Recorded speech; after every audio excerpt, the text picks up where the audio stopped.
한국과 미국이 핵무기를 자의적으로 사용할 수 있는 5대 조건 규정한 북한의 이른바 핵 무력 법제화를 비롯한 노골적인 핵 위협에 대응하기 위해서 4년 8개월 만에 확장 억제 전략 협의체를 다시 가동했습니다. 미국이 북핵 억제하기 위해서 핵을 포함한 모든 방위 수단을 동원하겠다고 밝혔습니다. 자세히 전해드리겠습니다. 이종수 기자 나오십시오. 네, 국제부입니다. 네, 5년 만에 가동된 확장 억제 전략 협의체 자세히 전해 주시죠.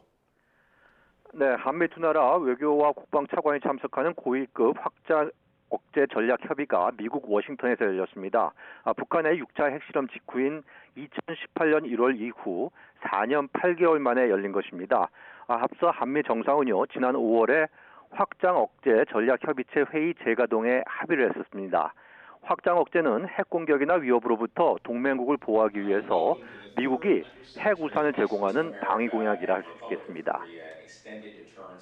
그러니까 핵무기 억제하는 능력을 이제 확장해서 제공하겠다라는 것이죠. 이 북한의 그렇죠. 최근 핵 위협에 대해서 어떤 입장이 나왔습니까?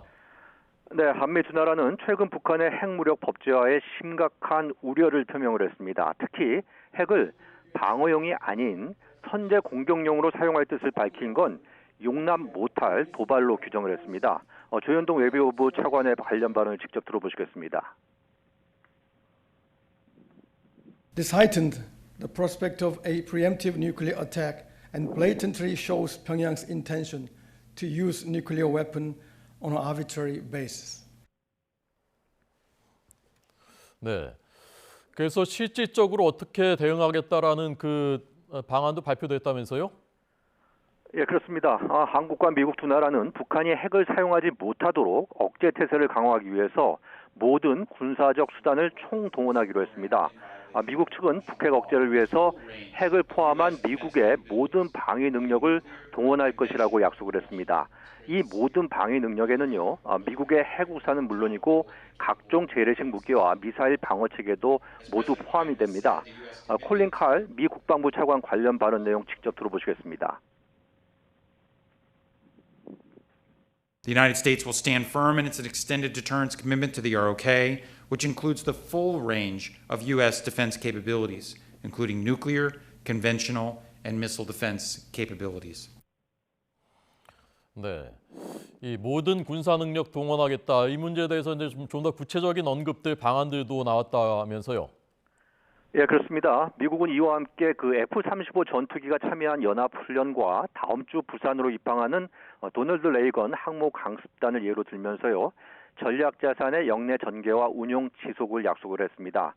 또 전날 신범철 국방차관이 미국 앤드루스 공군기지에서 B-52 전략 폭격기를 시찰했는데요. 이것도 핵 억제의 일환으로 평가를 했습니다.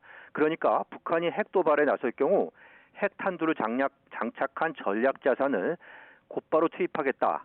이런 메시지를 던진 거란 겁니다. 이와 함께 외교, 경제, 군사적 수단을 활용해서 북한의 제재 회피와 불법 사이버 활동 문제를 해결해 나가기로 또 했습니다.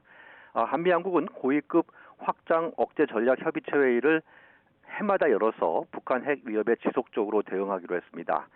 한국 정부는 이와 관련해서 이번 회의를 통해 북한의 7차 핵실험 가능성을 포함한 미래 핵 위협과 도발에 대응할 강력한 수단을 마련했다. 이렇게 평가를 했습니다. 또 미국이 전략 자산 등을 활용하는 과정에 한국의 목소리를 더 반영하도록 하는데도 진전이 있었다고 설명을 했습니다.